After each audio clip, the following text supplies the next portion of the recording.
Back to the yet another vlog. അപ്പോൾ നമ്മൾ 2-3 ദിവസമായി വീഡിയോസ് എല്ലാം ഇട്ടിട്ട്. അപ്പോൾ ഇന്നത്തെ വീഡിയോ എന്ന് പറയുന്നത് കുക്കിംഗ് വീഡിയോസോ അങ്ങനത്തെ കാര്യങ്ങളൊന്നുമല്ല. എൻ്റെ മോളുടെ സ്കൂളിലെ ആനുവൽ ഡേ ഫംഗ്ഷനായിരുന്നു. അപ്പോൾ അതിൻ്റെ കുറച്ച് വീഡിയോസാണ്. അപ്പോൾ ഇത് അവരുടെ സ്കൂളിൻ്റെ ആനുവൽ ഡേൻ്റെ തലേന്നത്തെ ഒരു ക്ലിപ്പാണ് ഈ കാണുന്നത്. അതായത് നമ്മളുടെ നാട്ടിലെങ്ങനെയാണ്, കേരളത്തിലൊക്കെ എന്നാണോ ഫംഗ്ഷൻ, അതായത് ആനുവൽ ഡേ അന്നല്ലേ കുട്ടികൾ സ്റ്റേജിലൊക്കെ കയറുക. ഇവരുടെ എന്ന് വെച്ചാൽ തലേന്ന് എങ്ങനെയാണോ ഉള്ളത് അതുപോലെ പിറ്റന്നാൾ എങ്ങനെയാണോ ഡാൻസ് സ്റ്റേജിൽ പെർഫോം ചെയ്യേണ്ടത് അതുപോലെ ഇവർ പാട്ടൊക്കെ വെച്ച് എല്ലാ സ്റ്റേജൊക്കെ അറേഞ്ച് ചെയ്ത് കംപ്ലീറ്റ്ലി നെക്സ്റ്റ് ഡേ എന്നാണ് നടക്കാൻ പോകുന്നത്. അതിൻ്റെ ഒരു കോപ്പി ക്യാറ്റ് എന്നുള്ള രീതിയിൽ തലേന്ന് അവർ ചെയ്യിപ്പിക്കും. എന്തിനാ വെച്ചാൽ ആ സ്റ്റേജ് ഫിയർ ഒന്ന് പോയി കിട്ടാൻ വേണ്ടിയിട്ട്. അപ്പോൾ ഈ സ്റ്റേജിൻ്റെ പ്രാക്ടീസിൽ തന്നെ തുടങ്ങിയിട്ട് ഒരാഴ്ചയായി.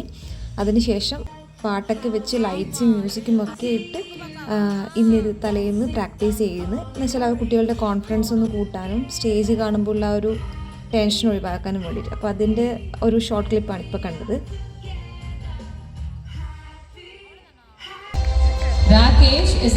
സ്റ്റേജിൽ ഇങ്ങനെ പ്രോഗ്രാംസ് നടന്നുകൊണ്ട് നിൽക്കുകയെന്ന് അതിൻ്റെ ഇടയിൽ ഞാനൊന്ന് എല്ലാം ഷൂട്ട് ചെയ്തതാണ്. ജസ്റ്റ് ഒന്ന് ഇനി ഇവർ ടീച്ചേഴ്സിനെ ആദരിക്കൽ, കുട്ടികളെ ആദരിക്കൽ, 10th പാസ് ഔട്ടായ 12th പാസ് ഔട്ടായ കുട്ടികളെ ആദരിക്കൽ, അങ്ങനെ ഒരുപാട് ഫങ്ഷൻസ് ഇതിൻ്റെ അടുത്ത് നടക്കുന്നുണ്ട്. പിന്നെ നമ്മൾ നോർമൽ സ്പീച്ച് കാര്യങ്ങളൊക്കെ നടക്കുന്നുണ്ട്. അതിന് ശേഷമാണ് കുട്ടികളുടെ പെർഫോമൻസ് ഉണ്ടാവുക. പിന്നെ അതിനൊരു ലാഗില്ല, നമ്മുടെ നാട്ടിലെ പോലെ ഒരു ലാഗില്ല, എല്ലാം കണ്ടിന്യൂസ് ആണ്. അതായത് ഒരാൾ സ്റ്റേജിൽ നിന്ന് ഇറങ്ങുമ്പോഴേക്കും അടുത്ത പ്രോഗ്രാമിൻ്റെ കുട്ടികൾ കയറിയിട്ടുണ്ടാവും അങ്ങനെ. അപ്പം നമുക്ക് ഓരോരോ പ്രോഗ്രാംസ് കാണാം. ഞാൻ കുറച്ചൊരു പ്രോഗ്രാംസ് മാത്രമേ ഷൂട്ട് ചെയ്തിട്ടുള്ളൂ, ഫുൾ ഷൂട്ട് ചെയ്തിട്ടില്ല. കാരണം മോൾക്ക് ടയേർഡായി. അതുകൊണ്ട് ഒരു മോളെ പ്രോഗ്രാം കഴിഞ്ഞ് ഒരു മണിക്കൂറും കൊണ്ട് ഇരുന്നിട്ട് ഞങ്ങൾ തിരിച്ചു വന്നു. അപ്പോൾ അതുവരെയുള്ള പ്രോഗ്രാംസ് എന്തൊക്കെയാണെന്നുള്ളത് ഒന്ന് നോക്കാം.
Exactly. We will forget that smiling is free, but still smile is the shortest distance between two people.